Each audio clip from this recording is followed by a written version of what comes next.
really happy to get you in our workshop. Thank you so much, sir. No, thank you for the invitation and thank you for including me in the program.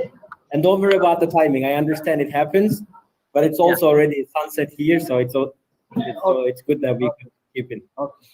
Okay. Okay. So let me start the presentation. Yeah, over to Dr. Pradhan. Pardon?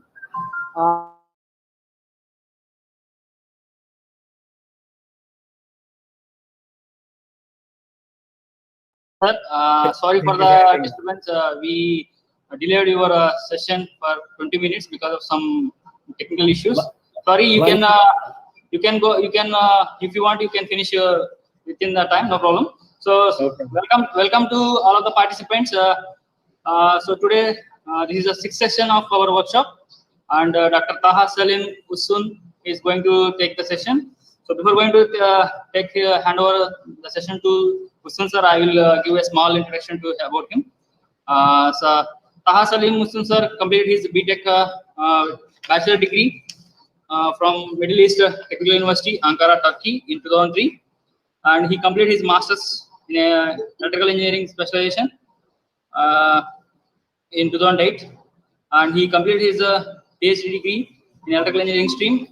That is specialized in renewable energy and power systems from Victoria University, Melbourne, Australia. So he published around 36 peer-reviewed journals and 64 conference national international papers, and he is author of 3 books and 3 book chapters, and he handled 12 research projects with huge research grant, and he has 16 ongoing and complete PhD students. And he has given 21 invited talks throughout the globe. So earlier he has worked as an assistant professor at School of Electrical and Computer Science, Carnegie Mellon University, Pittsburgh, USA. So from 2013 to 2018. At present, he is research scientist, Fukushima Renewable Energy Institute, Advanced Industrial Science and Technology, Fukushima, Japan. So we are very happy and very pleasure, sir. You are joined our workshop as a speaker. So thank you, sir. And now I'm handing this session to you, sir. You please go through the session. You can share your slides also. Thank you, sir. Thank you very much for such a great introduction. I'm really humbled. Start presentation and kindly let me know if you can see the presentation. Yes, sir. Yes, sir. You start it and you make it in a PPT mode, sir. Can you see the presentation right now? Yeah, as the presentation? Yeah. Okay. So good afternoon, everyone. So in this session, I will talk about smart grid communications and cybersecurity challenges. As the presenter said, my name is Taha Salim Usun, and you can just call me Salim. I'm currently a researcher in Fukushima Renewable Energy Institute, and I'll give you an very quick overview of my.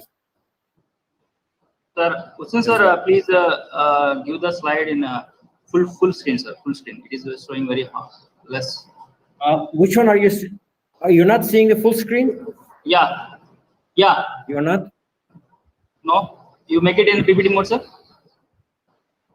Yes, I'm doing it PPT right now. Clicking here, slideshow. Yes. And right now, what are you seeing? It's okay, sir. It's okay. Are you seeing the full presentation? No, sir. In the left corner, right corner, the table of content is showing. Shall we remove that one? No. You should not see that one. Actually, you should see the other one. Just a second. Yeah. How is that now? Yeah, it's fine. Now it's fine. You carry on, sir. Okay. Sorry for that. It's Google Meet and other stuff.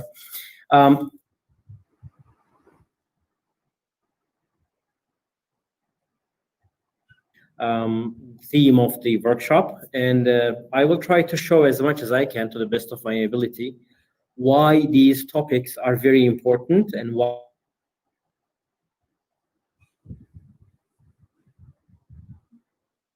and connectivity and communication. And I'll try to give some idea about present some research results so that everyone from faculty members to students and researchers can understand or can see what kind of research questions we're looking at, why they are important, and if they want to move on, what they're going to deal with and what kind of research questions are available.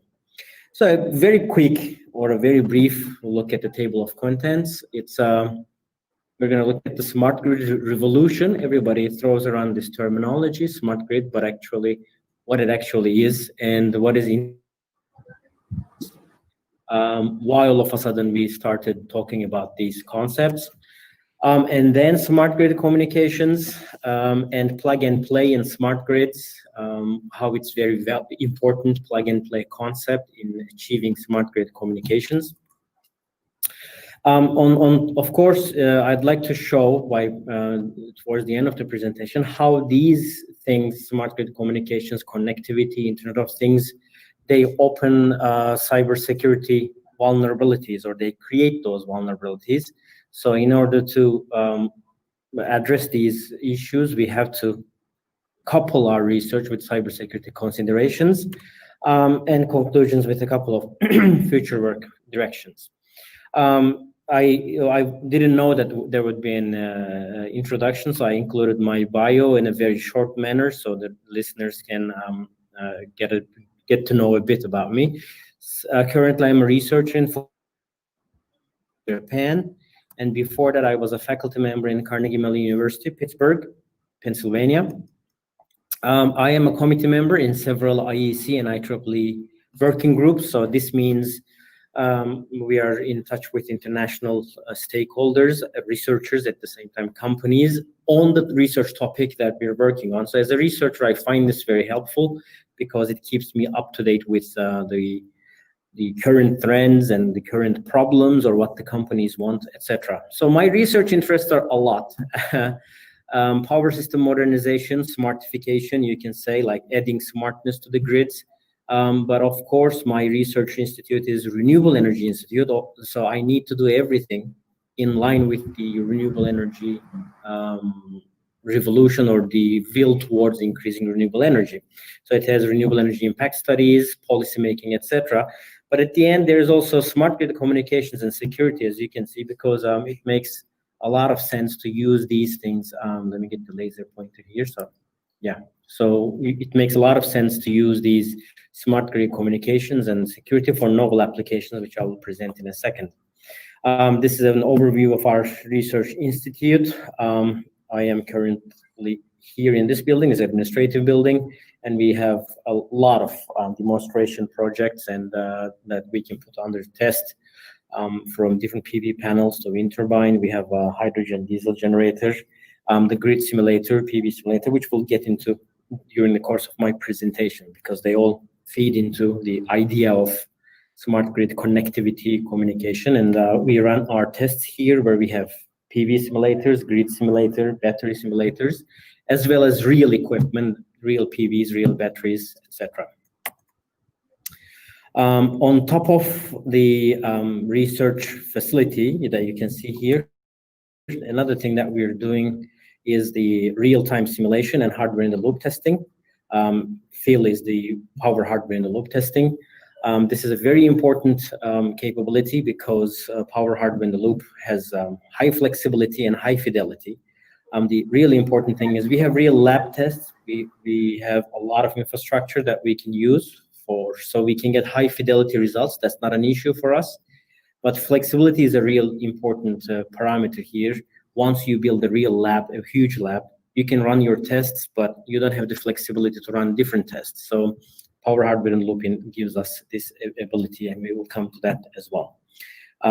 For instance, if you have a grid with PV and load, if this is your lab setup, then you're fixed with that. You cannot change anything. But if you have a digital real-time simulation, you can actually add different components into your test setup. Now, the important thing is why all this thing is happening. If someone's asking, what is smart grid communications? Why smart grid concept, monitoring, measurements, etc.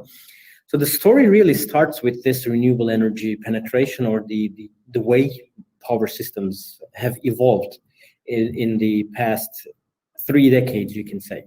and it's really picked up in the last decade, but it started in the last 3 decades. Here is a traditional power system that, as everybody would know, that we have the bulk generation. This can be a thermal power plant, nuclear power plant, hydroelectric power plant, and we have the generation at this level. Then we send it down the transmission lines and sub-transmission lines, down the substations, as you can see. And then from here, we can have high voltage loads, or we can have the residential loads at the low voltage. But as you can see, there is a distinct one-way power flow and very clear separation of different layers of power system operation: generation, transmission, distribution. They're really completely separated. They are not together. Now, what happens if we include or start deploying renewable energy based generators? Actually, this happens, and this is the issue.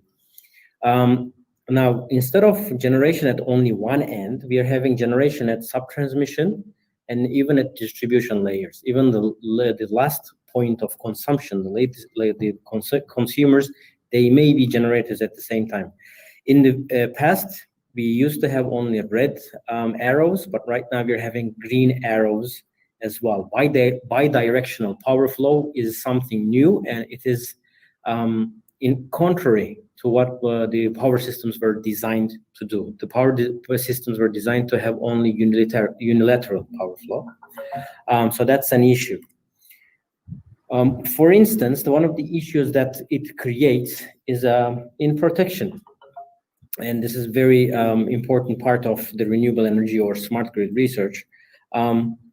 As you can see, in the past, we used to have only utility grid and some loads, as you can see here, the loads. And we used to have only these loads, and the power used to come from here. But now, when we are having renewable energy, the penetration or the distributed generators in the system, as you can see here, DG1, DG2, DG3, DG4, in case of a fault, in the past, we used to have only one fault contribution because there was only one generation at a very high level, or utility grid. But right now, as you can see, we have additional fault contributions, and that really creates an issue with the calculating the fault and which one we need to take into account. For instance, this is a microgrid setup. Everybody likes talking about microgrid. Microgrid is operating in a grid connected system, as you can see. And in case of a fault in bus 3, we will have fault contributions from the grid, distributed generator 1, distributed generator 2. But if we are operating in the islanded mode, as you can see, the relay here or the circuit breaker is open, then in that case, same setup, same fault, but the fault current that we need to account for is much smaller. And the system should be able to discern and understand these different situations. Another problem is, for instance, a distributed generator may not be generating at that particular time, and if a fault occurs, then you may only have one fault contribution from one generator, not the other one.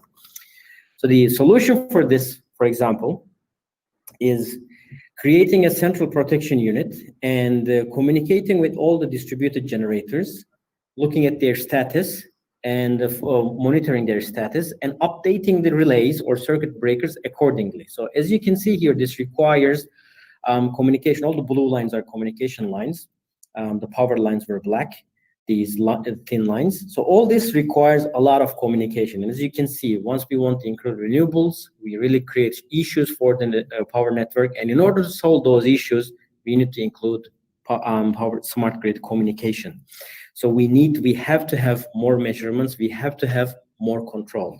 So this is the control system, which I will not go into details, but this is the real motivation behind smart grid systems, or connecting more devices together in future systems. So in order to solve this, we have different generators. We have storage, load, controls, protection systems, but we have to have an advanced control that talks to everybody. The protection is only one example. Another example I will give is on the power system stability, actually.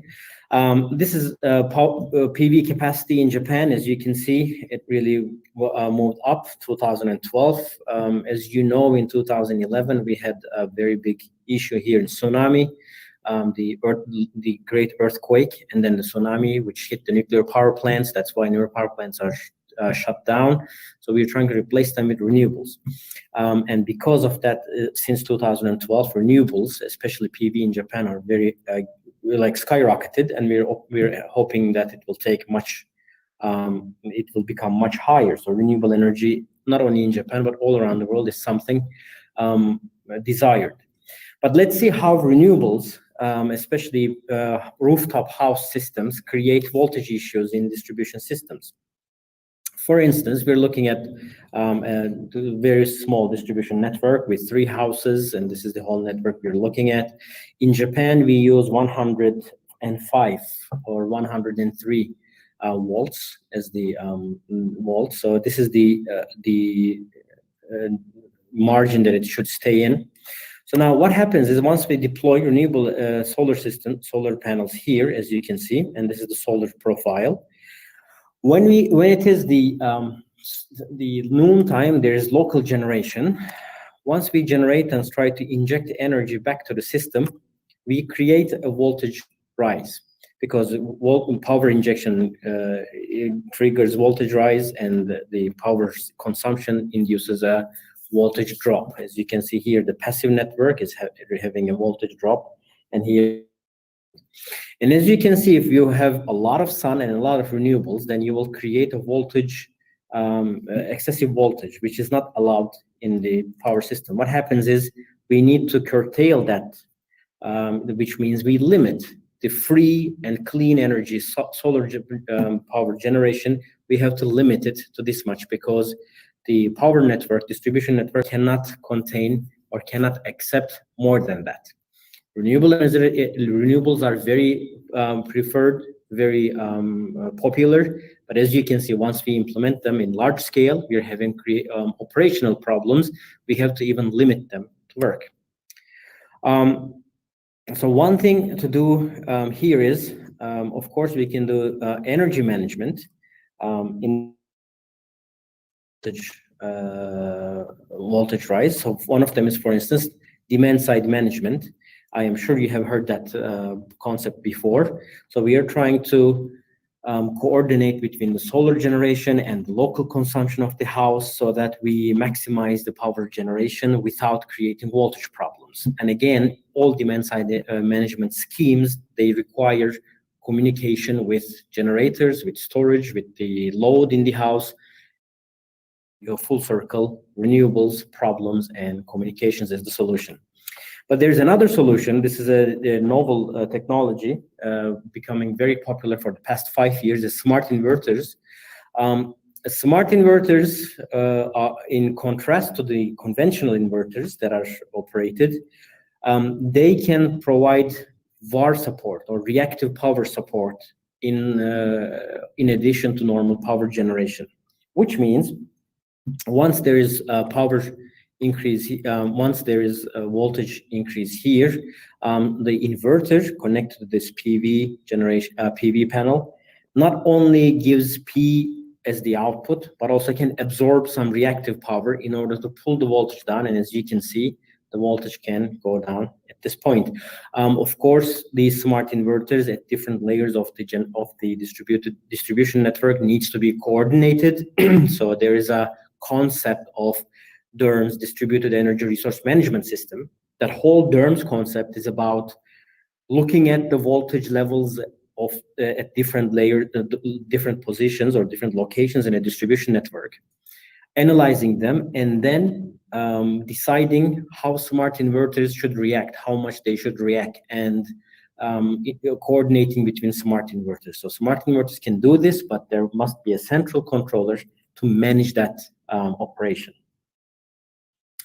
There are some other issues as well with renewables, for instance, which all lead to problems and which all lead to communication requirements. For instance, one of them is intermittency.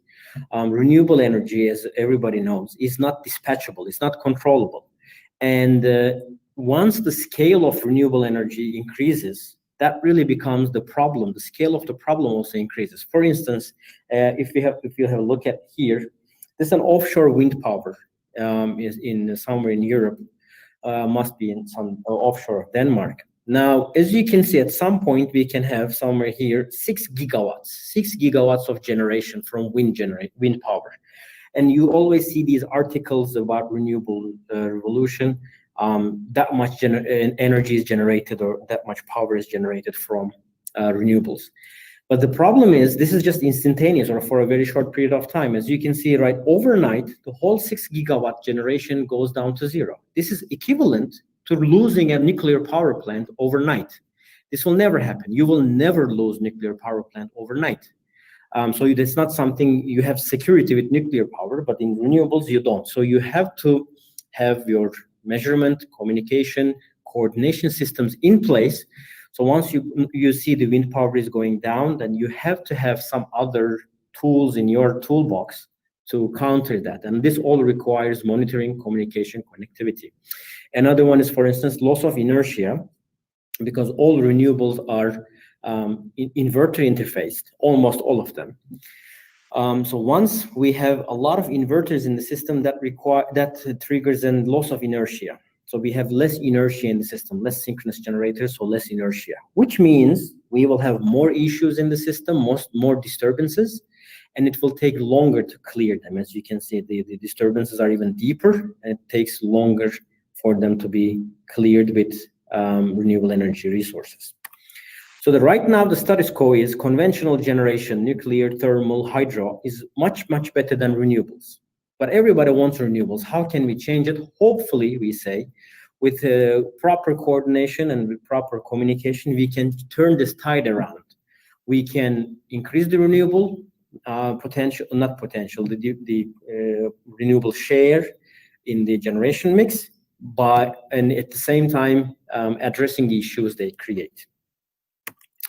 Now, the important point here is, once we talk about this, you might be, like people normally think, oh, but there are many optimization algorithms. There are many frequency or load control algorithms. These are all solved. And let me tell you what is the missing point over there. Now, when we talk to power engineers, I'm a power engineer myself, but power engineers who are purely focusing on power systems, here is how they are thinking. They say, I have the ultimate solution. You talk about renewables, you talk about intermittency, I have the solution to that. And how is it? See, I developed this algorithm, I developed this optimization equation, and once you cannot get any generation from wind, I have this whole system that dispatches other renewables, other storage, so that the disturbance in the system is minimized. For instance, one such system is coordinated voltage control. We need to get the voltage, even if they're with the PV and the other renewables, we need to make sure that voltage levels at all parts of the system is within the limits, right? So that is a system, like they develop the system, they say here are the equations and this will work. So what I ask them is, okay, so everything you say requires communication and information exchange, because all that you say, or all this solution requires is you need to talk to wind generator, you need to know the charge level of battery, you need to talk to electric vehicles, you need to, if required, contact the demand and load. So how does it work? And power engineers do not really consider these research questions. Power engineers say, I don't know, somehow they need to talk to each other. I have the optimization equations, but the rest should be done.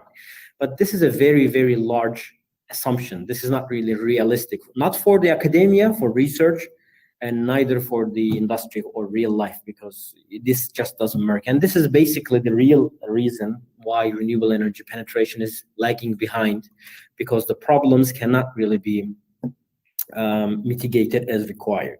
So this is the real need for Smartgrid Comms research. We need real communication and coordination in power systems.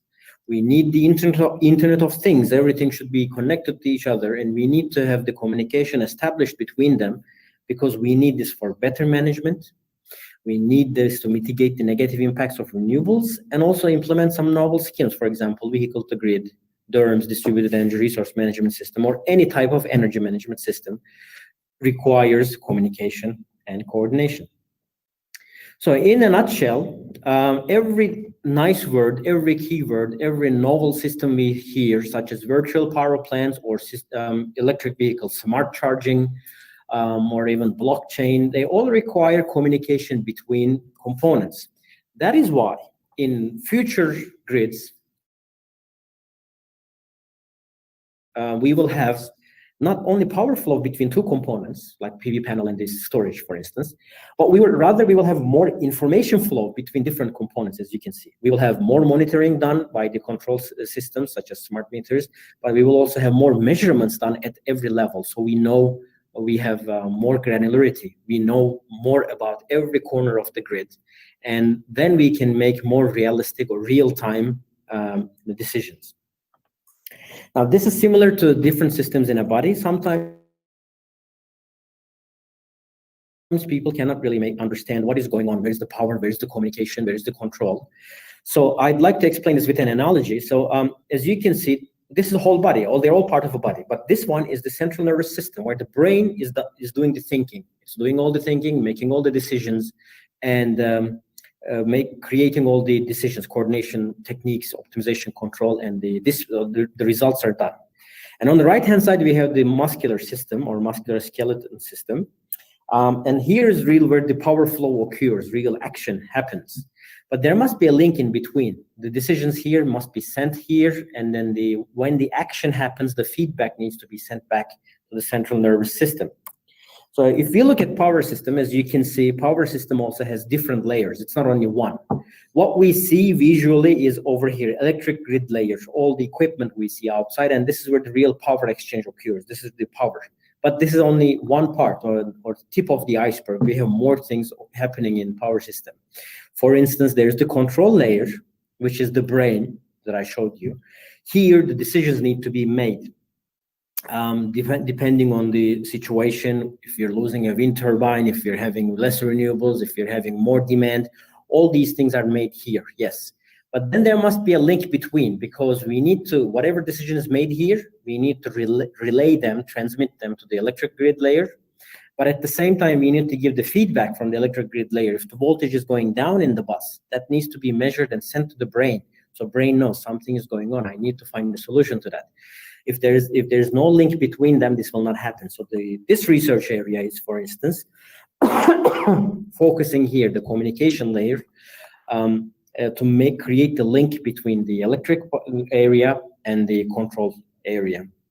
And of course, as you can see, as you know, like an adult, when you compare with the baby, an adult has more sensitivity around or awareness to their surroundings.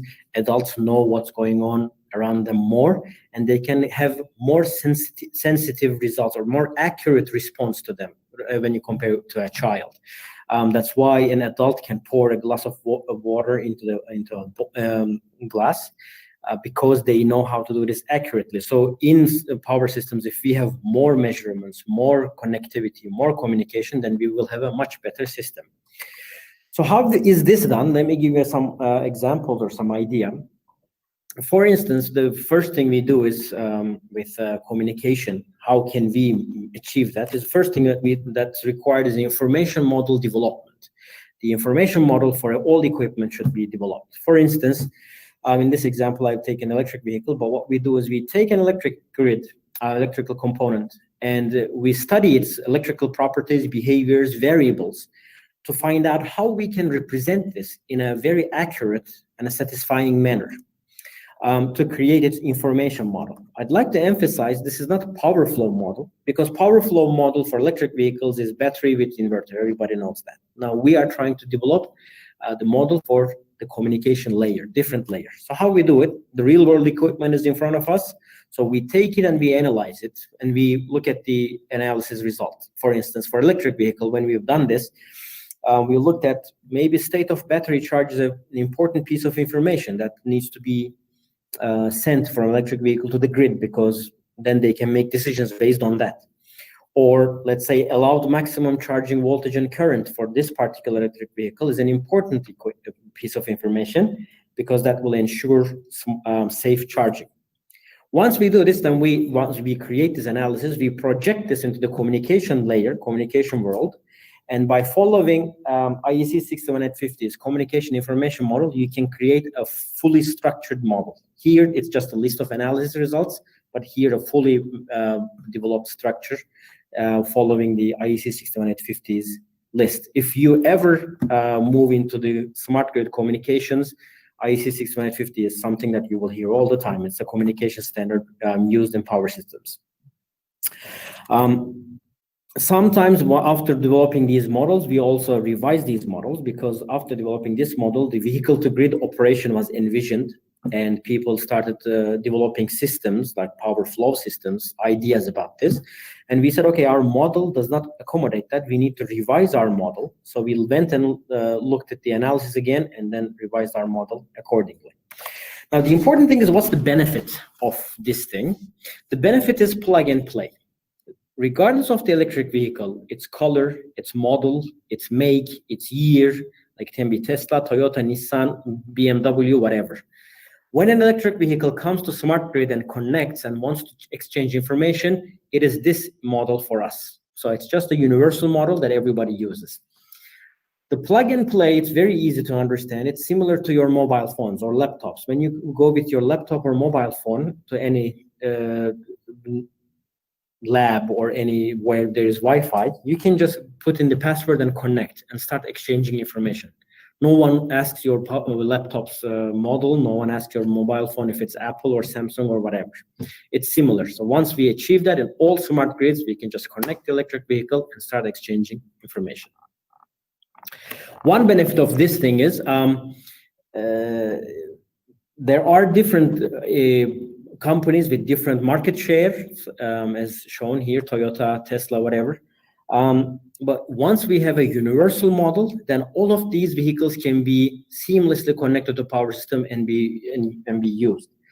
For instance, if Toyota develops a system model on their own, instead of a universal model, we have a Toyota's model, then we can only use 30% of those cars in all vehicle-to-grid systems or electric vehicle communication. But power system operators, they want to use all the resources available to them.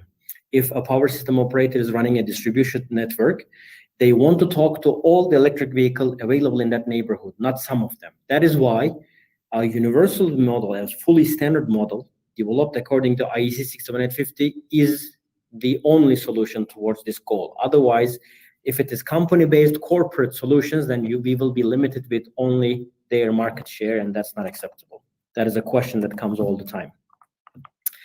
So what is 67850? Let me give you a quick idea about that. IEC 67850 was a substation communication standard only, but then it's because its popularity, it's been extended. Now it's really moving into being a smart grid communication standard. The idea is actually, if we have different languages and people talk all in different languages, no one will understand each other. But if if we even talk the same language, speak the same language, the same word may mean different things to different people. That is why we need to have one single language with very well-defined parameters, so everybody understands exactly what the other party is talking about. Now, this is the real motivation about developing IEC 67850 models. So once a parameter is used, then all the parties in the communication really understand what is meant by that. For instance, this is the IEC 657-420's modeling. And here, all the available building blocks are included here, from energy converter to fuel system, storage device to battery systems, or generator unit, DC converter, etc. So all these models are developed in a standard way. So if you want to use it, you need to use it. You don't want to use it, that is fine. But if you want to use it, then it needs to be exactly this name, exactly this parameter, so that when you want to exchange information, people will know what you mean. This is similar to building. 67850 is a very it's a very narrow area in smart grid research. Like only the experts who have read this standard, they can understand it in full detail. So when I talk about this, I normally use an analogy, something similar to understand what it's really mean. And it's the best analogy I found is Lego building blocks. As you can see, their Lego building blocks are standard. So if you want to use them, you have to use those and build something different. If you don't want to use them, that is fine. But if you want to use them, you have to have this standard model. For instance, this is similar to some houses. If you're building different houses, you can build different houses, such as modeling different electric vehicles or different relays or circuit breakers. That is fine. But then you need to use the standard parts, for instance, such as the roof or the bricks or the grass. As you can see, this has more grass than the other one, but when it has the grass, it is the exact same grass. But this one has a much longer roof, but the roof material or the block used here and here are exactly the same. Or for instance, doors. When you have the entrance door, it is exactly the same entrance door, even if the color is different. Here the color is red and here is black, but still it's the same the building block is exactly the same. So in an idea, that AIST 61850 gives you the whole building blocks, the whole models, and once you read this standard, become familiar with it, you know how to use those. And once you study the electrical equipment, as I showed you earlier, once you know the electric parameters behavior, then you say, now I know what I need, and also I know what kind of building blocks I have. So let me try to build this with these blocks. And this is actually the idea about developing plug and play or in communication. So give you an example right now. So let's think this is the template. This is the whole thing, the whole toolbox we can use. Now, if you want to model a diesel generator, reciprocating engine here, as you can see, we use considerably less equipment. One of them we don't use is the DC converter here. This DC converter is included if the generator we're using is a PV generator, for instance. So we need to convert it from DC to AC before connecting it to the grid. But the diesel generator already gives an AC output, so that particular equipment is not utilized, so we can just skip it. But all the other components that we wanted to use, we're using them from the building block. Exactly, fuel system is used, battery system is used, or the storage. Also, we have the physical measurements, pressure, heat, emission, vibration, because these reciprocating engines, they have all these physical parameters. Let's contrast this with a PV system or the storage system. As you can see, or photovoltaics system, as you can see here, we have much less because we don't have any exciter. In the old system, we had an exciter. But here we don't have any exciter because there's nothing rotating. And we don't have any fuel because this one does not burn any fuel like the diesel generator. Physical measurements are much less because there's nothing rotating. But on the other hand, we have the DC converter because right now our output is DC and it turns into AC here. So this is how we do the universal modeling. So there are a lot of different models that are developed. These are just snapshots from my recent research. For instance, we have developed a smart meter model by studying smart meters requirement and developing it according to 61850. A very recent work is on unified power flow controller, which is a fax device, flexible AC transmission systems, and energy routers. But the second thing that once we develop these models is, once we develop the individual model, we need to develop the whole system, because individual models are individual models, electric vehicles, smart meter, PV, EMS, etc. But now they need to start exchanging information, right? That can be virtual power plant, demand side management, home energy management system. But the example I'm giving you here is, again, a recent research output, which is an EV PV coordinated charging scheme where electric vehicle charge and discharge cycles are coordinated with the local PV generation in the house. As you can see, it has different components. There's the PV here, electric vehicle, home energy management system, and also the grid energy management system. And in order to coordinate all of this, how much PV will be generated, how much of that should be charged in electric vehicle, how much of that we export to the grid, etc. There's a lot of coordination and information exchange between them. So the first thing we do here is we develop the models, such as the information models, the PV system, load, electric vehicle, home and grid energy management systems. The whole model are developed based on the 61850 building blocks. But once this is done, these are only the models. And the next thing we do is we develop the communication architecture, which means, as it's seen here, when electric vehicle is talking to charging station, what kind of message is used, what are the parameters, what is inside, who initiates the contact, and how frequently that is done, what type of message is required. All of these things, as the researchers or the power system communication engineers, researchers, we have to develop all these solutions. But an important question comes here is, what is the benefit of such work? Like, you develop all those models, you do 61850, etc. But like, why so much? Why are you all this? Why bother? To explain that, if you take an example, a microgrid or a very small system where there are 10 different equipments, transformers, generators, loads, electric vehicle, 10 different types, and all of those are from 10 different vendors, Siemens, ABB, Toyota, whatever. If you consider such a system, by using this standard communication, we can cut down the modeling time by 95%. So only 5% of the effort and time is sufficient to develop the whole system. We can reduce the time required to model messaging and cybersecurity implementations by 90%. So it's only 10% of the time is required. And we can increase the communication efficiency by 87%, which means you can use a much smaller communication network to ensure reliable information exchange between the components in your solution. So it's 87% efficiency is really high and helpful. So there are different use cases about these that we have developed microgrid controllers and energy management systems. And I think I have microgrid controllers as an example coming real soon. Like just after these, I will talk about a bit microgrid controllers. So one thing we do here, of course, is once we develop the models and the systems, we need to validate them. As part of this research, what we're doing is we have developed a test platform where we can have the model terminals. These are the terminals. These can be Raspberry Pis, microgrid controllers, or computers, laptops, where we deploy the information model that we developed in the step 1 into these terminals. And from communication perspective, these are exactly operating as a battery or a smart inverter or a smart meter. We can integrate them with real-time simulation or MATLAB for extended studies.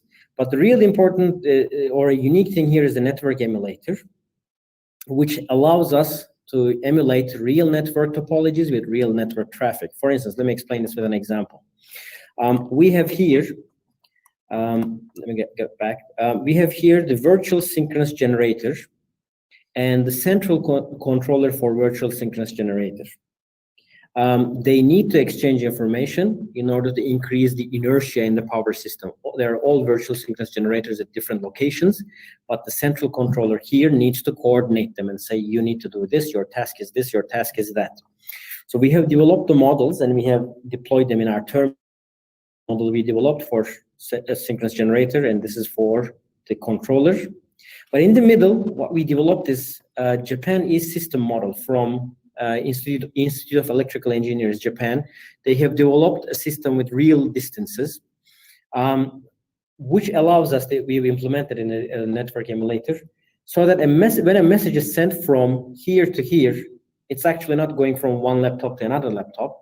It is as if it's going through 100 kilometers of distance. It takes all the traffic, all the distance into account, and looks at the timing performance of that message. So this gives us a much more realistic understanding of how our system, how our model operates. Otherwise, it doesn't really make a lot of sense to send a message from one laptop to another laptop in the same lab. So this is why it's very helpful having the network emulator with some different traffic. At the same time, we can capture the messages and look at the messages if they operate as the way we operate. I'll give that example, and I'll explain that with examples soon. And this is the co-simulation platform. All the researchers right now, or the new generation researchers, are very familiar with these things: hardware in the loop and co-simulation. In this setup, for instance, what we're doing is we have a power flow simulation going on already inside the RTDS.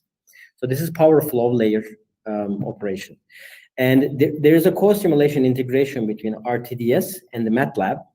So at every time step, MATLAB RTDS is sending its calculations to MATLAB. MATLAB is running the brain. It makes a decision and sends the all instructions back to RTDS. And the RTDS relays this information to different generators and storage here. But the important thing here is electric vehicle is one of our terminals outside in the real world, not inside the RTDS, but outside the terminal. So this terminal is exchanging real messages with the RTDS and saying, this is how much state of charge I have, this is what I can do, this is what I cannot do. This particular test was done for centralized voltage control. And here we're exchanging information between the terminal and the digital real-time simulator. Here is my state of charge. I discharge to this level. I cannot discharge anymore. I need to charge a lot, whatever. So RTDS is giving it the instructions such as you need to increase your discharge level. I need more support. I need less support, etc. And by doing those with communication exchanges, we can see how it affects the power flow. What are the buses? What are the power exchange with the electric vehicle? So this is a whole full holistic system testing where you can do communication, control, and power flow simulation studies at the same time. So this is one of the things I'd like to talk about. This is Internet of Things or connectivity in the world or in the future smart grids. For electric vehicles, there are many novel uses that are envisioned. One of them is ferrying energy, because electric vehicles, they have storage on them and they can move. So if there's a requirement, then they may go to a particular point and start discharging over there. We have developed a system where in case of a disaster, all electric vehicles will go to a hospital or a shelter and start electrifying that particular location until the relief or the help comes. But in order to do that, you need to do all the coordination, such as in a smart city concept, as you can see here. Electric vehicles, as they drive in the city, they can talk to roadside units, RSU, roadside units, and they can exchange their information. They can reserve a slot in charging station, or they can, if there's a help required somewhere, they can go there as well. So this is how it's kind of all important in the Internet of Things or the connectivity required in power systems. So here the idea is about the same thing about information model. IEC 67850 is a strong protocol. The really important thing is, or the helpful thing in its strength is it supports object-oriented modeling, so it's easy to develop models and it's really easy to implement once the whole model is developed. It's really much easier to implement. For example, what we see here is the electric vehicle model is modeled, but also here the charging station model is also modeled. So, and of course, a charging station has different electrical components inside, as you can see here, some switch or circuit breaker or measurement transformer and measurement units. So all of these things are modeled with those building blocks that I mentioned earlier. And this is the message architecture that I have mentioned. But at this point, I want to talk about three things in messages, because if you ever hear IEC 67850 communication, you will hear there are three types of messages. One of them is MMS, multimedia, and MMS is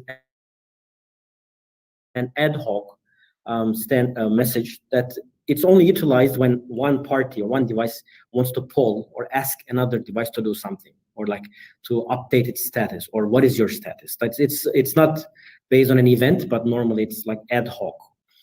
GOOS is one of the better known message that is generic object-oriented substation event.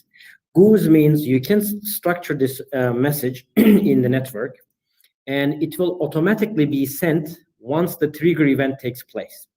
It's normally, initially it was thought for relays, because once relays pick up the fault current, then they immediately start trip signal. They send this trip signal to circuit breakers, so they don't need to talk to a central controller or anything. It's already coded in. So if the event happens, then this message is sent. And SV is sample value, and sample value doesn't need any event, doesn't need anyone to ask for anything. If sample value is set up, it's a constant feed of data. So if we are measuring something and sending it, we're measuring something and sending it. For instance, in order to clarify, once we look at this communication between electric vehicle and charging station, what we're seeing is anything that is done in the beginning that is initiated kind of information, such as what is your state of charge, charging mode, minimum and maximum voltages, charging station asking the electric vehicle, MMS is required because this is only done once. This is ad hoc communication. But once the response is received, charging station wants to start charging. It's an event. So a goose message is sent to trigger the event saying that, okay, you initiate charging. When electric vehicle is charging, it needs to send its state of charge periodically to charging station. I charge to 67%, I charge to 68%, I charge to 69%. So this is a periodic measurement, and so it is sent with sample value. Once the level of the charging is reached to requested charging, for instance, desired charging level was 70%.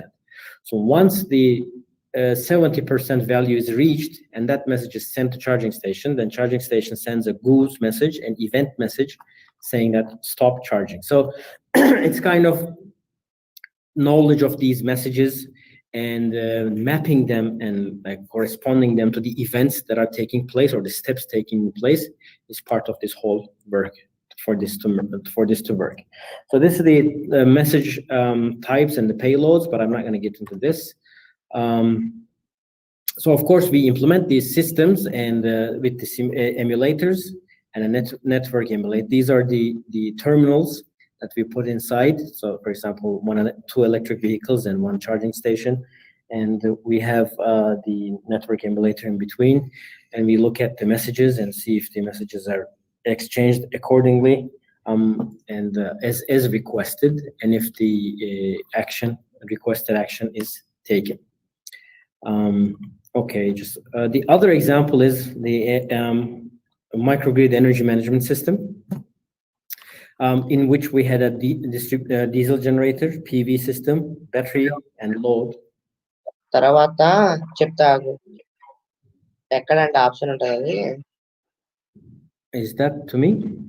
I can hear someone. అదే పని పైన ఒక option ఉంటుంది. Sorry, sir. Sorry, sir. Please continue. Yeah. Can I continue? Okay, sir. Continue, sir. Yes, sir. Please continue. Okay, so once we have this microgrid configuration, of course, there's a microgrid controller. This is an off system or off-grid microgrid, where we need to make sure that the voltage and frequency is in a preferred level. So once we have this, this is the setup actually. We have the battery emulator, PV inverter, RTDS, battery inverter, etc. And here's the microgrid controller. But now the issue with this test setup or the lab test we did was this was a dedicated microgrid controller. And in order to set this up, it took at least a week, or not a week, even a month to set up their message exchange between the microgrid controller and different components, because it was not using plug and play communication. It's not using 6150 communication. So that was a very big problem. The lab test, we could do it, but it was clear that this is not plug and play. This is not duplicable. We cannot use these models in any other setup. So we said, why don't we develop the IEC 6150 models for this? So here is the system, and the 6150 model we developed should be here. The figure did not come. I need to have figures here. There must be a figure here that shows the models. But it's not here. That's for a weird reason. But what we did is we developed the information models for all these components, and at the same time, by looking at the desired operation, for instance, when PV sends its operating mode to energy management system, we developed that and we said, okay, the type of this message must be MMS, for instance.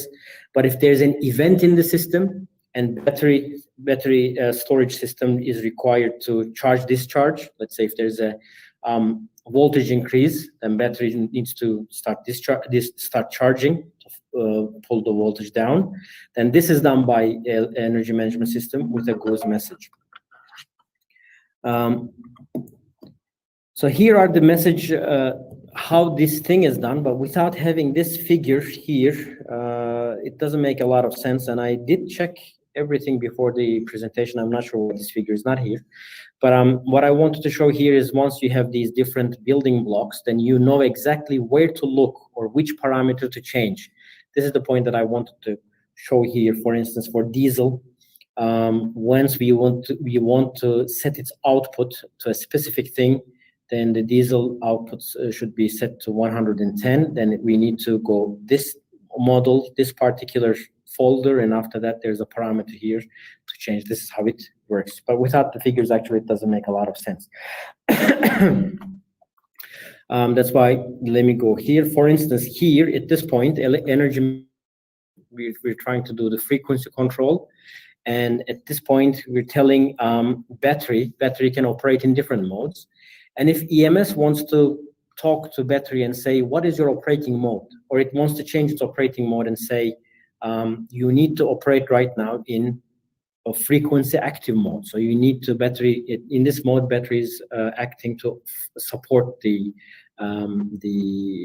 local frequency. For instance, here, these are the real message captures. So we're building the models and the systems, and once we start exchanging messages, we're capturing them and looking at those messages. Are they as desired, and are they having the desirable impact? For instance, at this point, the EMS is sending a message to battery, and it's saying, like, you need to change your operating mode into HZ Act, as it's shown here, HZ Act, which means in 61850 terminology, you need to be working in frequency active mode. And then after that, as a response to this, battery energy system is sending a response back to EMS and saying, yes, that particular item is true. I am at this point operating in that operating mode. So this is kind of really a general idea about what kind of events can be done, and what kind of general idea about why communication is required, how to solve the problems, but at the same time, what is plug and play communication, what kind of items or research items are included in this. I have put this part, I will skip this, but let me tell you why I included this. This is another communication protocol, which is desired to have energy market, a universal energy market, electricity market protocol in Europe, continental Europe. So I just wanted to show this to give you an idea about there are different protocols at different communication level, at different layers of communication as well. So what we've been talking about was nothing about the market.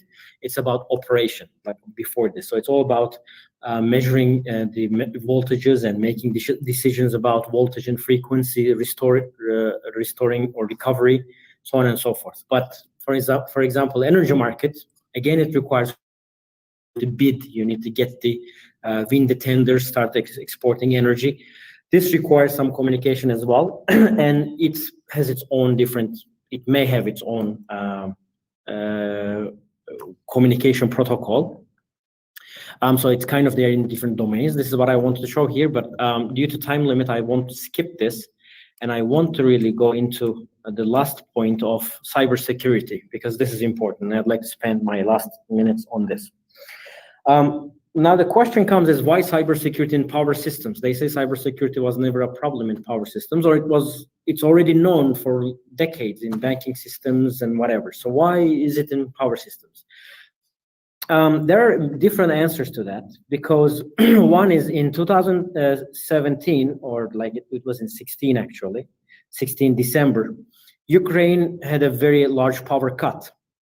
And the investigation into that revealed that it was a cyber attack by Russian hackers. So we are at such a point, once you connect everything together, once you make all the electrical system controllable from distance, then you're opening the door to these such kind of cyber attacks. Another problem is this is active attack. Everybody thinks about this. Hackers will hack my system. But let me give you another example about cybersecurity, or why it's important. the very famous 2003 Northeast blackout, which was the largest blackout in American history, it was not caused by a hacker. It was caused by a frozen measurement by a PMU, physical phase measurement unit. It was sending at a very critical point.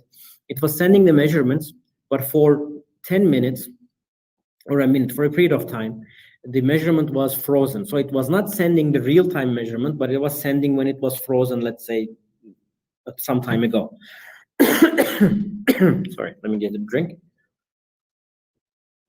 And for this reason, because PMU was sending a frozen, historical data rather than real-time data, the problem in the system could not be picked up in time. And once the problem is seen, the voltage collapse is seen, it was already not recover. They already passed the point of no return and they couldn't recover it. So cybersecurity is very important because there might be hackers, but at the same time, if you rely a lot on the measurement, then you have to make sure that the measurement comes in a reliable and frequent, fluent way.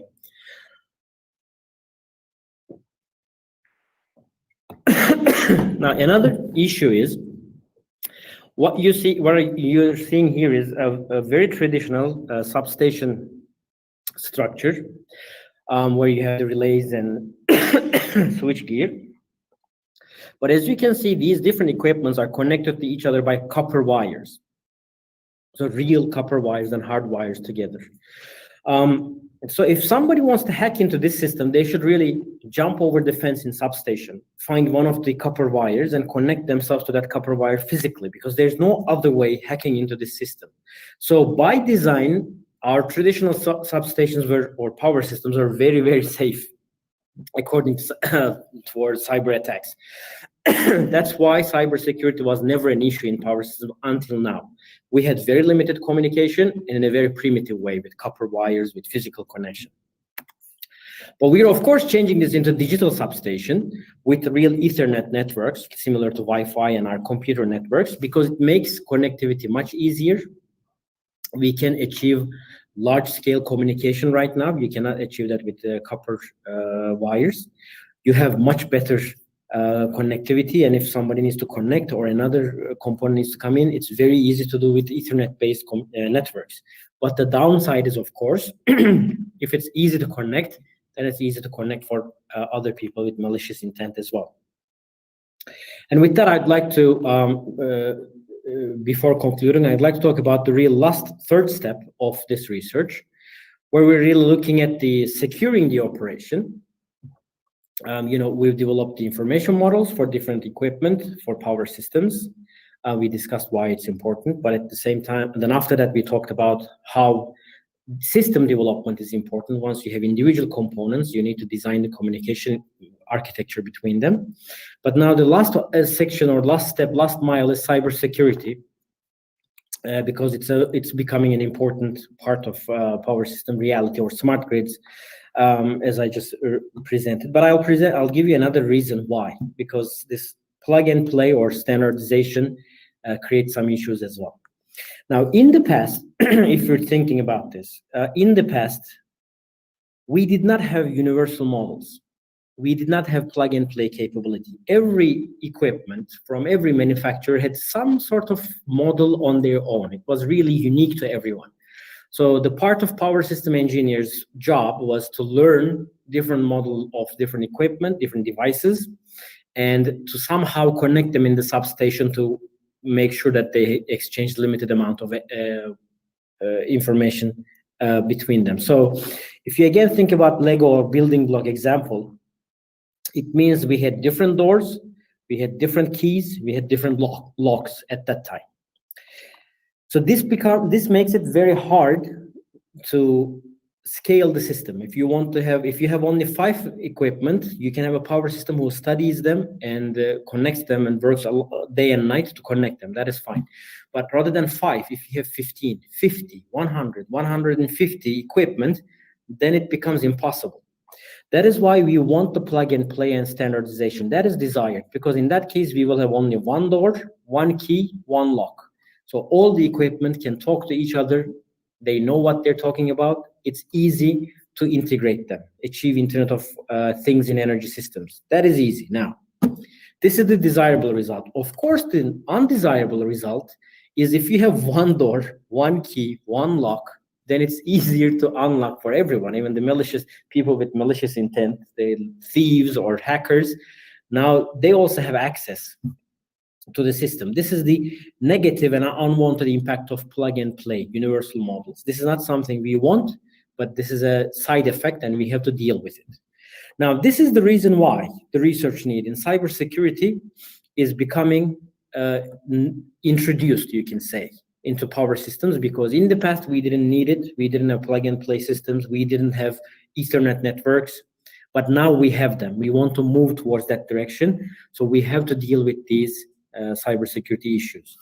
Now, the research focus is normally for smart grid or power system researchers is how to implement these in power system context, because power systems is a cyber physical system. You have the cyber section. If you think about the layers, you have the control and communication layer where you only exchange information, right? But the next one, the physical, is in power systems, you also have physical exchanges. Real power flows from one point to another point. So a problem in cyber part may create a lot of issues in the physical part, even to blackouts or explosions, etc. So we need to make sure that the cybersecurity techniques we implement are implemented in a smooth way without any issues. And we need to study the impact on timing for the same reason, because in the instructions and the measurements and all the monitoring or all the information exchanged in power systems need to arrive before a certain time. You cannot send the protection information in 5 seconds, because protection needs to be covered in less than a cycle. But one important thing is we are not, as power system engineers or smart grid communication researchers, we are not trying to develop new cybersecurity techniques. We are trying to implement them in a smooth way.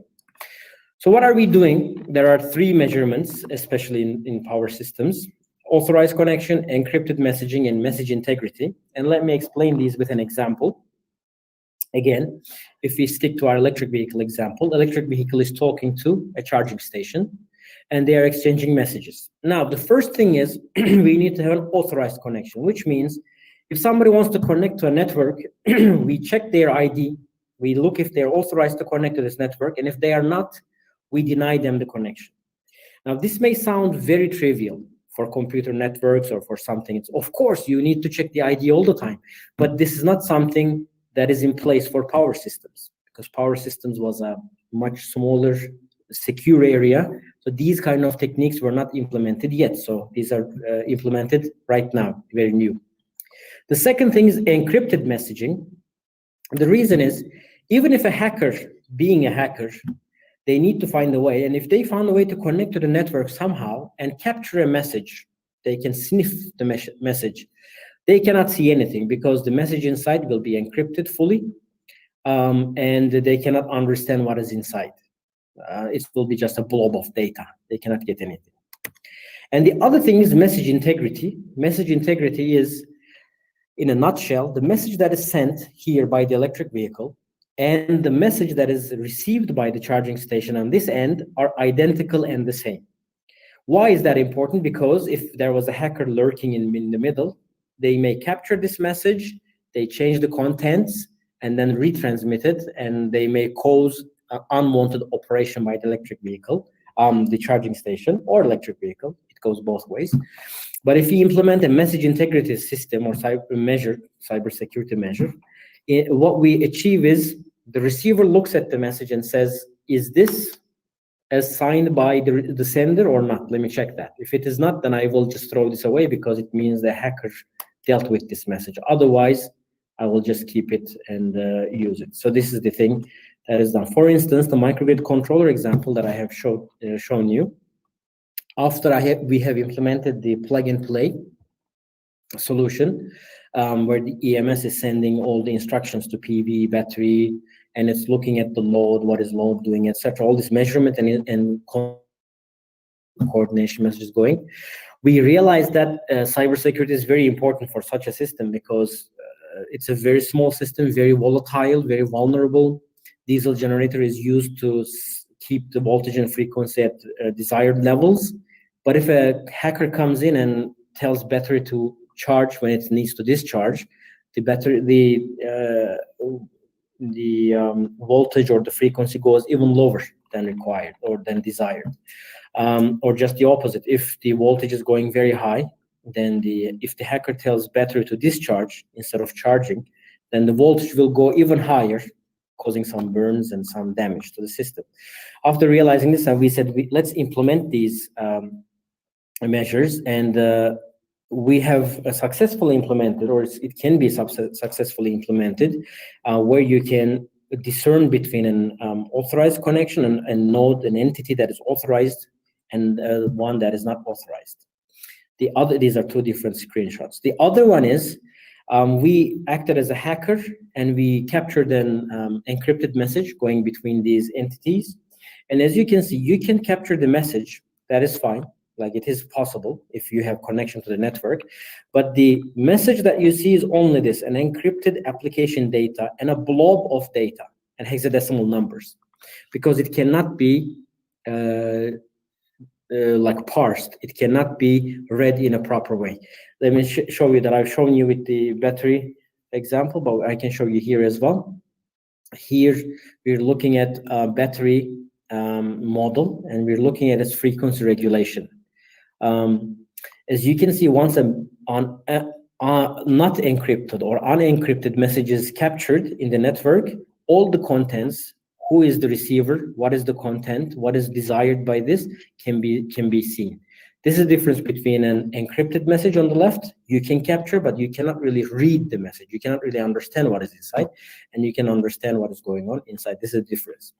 But on this right part, what the other thing that we have done is, this is a plain message. This is a plain booze message, following the 650 or the standards requirements. We have developed this whole message, and this is the message itself sent by from EMS to the battery energy storage. Now the one at the bottom is exactly the same message, but with some additional contents at the end, and this is the authentication part utilized for message integrity. Now at this point, as you can see, we have just one message, but we don't have any field or any technique, any mechanism to determine if this message was tampered with, if a hacker got it and changed it or not. But once we implement the message integrity technique, by looking at this signature, you can call this a signature, it's a MAC value. By looking at this MAC value, we can see if the message is identical or intact as it was sent, or it was tampered with during transmission. So I'd like to end my presentation at this point. So this is kind of gives a very general idea about why messaging, communication and connectivity, or Internet of Things, all these concepts are very important in future grids and smart grids, and what kind of research is going on, and why cybersecurity is an issue, and what kind of simple mechanisms can be utilized to mitigate these vulnerabilities. So yeah, thank you for listening, and I think I'd like to end my presentation at this moment. Sir, it has been really honored you join us. We have 958 participants who are watching you on YouTube. Thank you so much. Thank you. Thank you, sir. Thank you, Dr. Taha Salim Mussan, sir. Thank you very much for your valuable time, and we are sorry, once again sorry, because of delay. So that's why we lost your 20 minutes of presentation. So thank you very much, sir. No problem. Questions were there, and we will send the questions through mail. So then in your free time you will answer, then we will share to them. No problem. Thank you. Have a nice workshop. Thank you very much, sir. Bye-bye. So the participants, tomorrow the session will start at 10:30 a.m. Morning session is Dr. Sen Gupta from IIT Kharagpur. He will take care of morning 10:30 session, and afternoon we have two sessions. So tomorrow 7, 8, 9 sessions. So already feedback link of this session was shared. Okay, thank you very much. So today it's over. Thank you.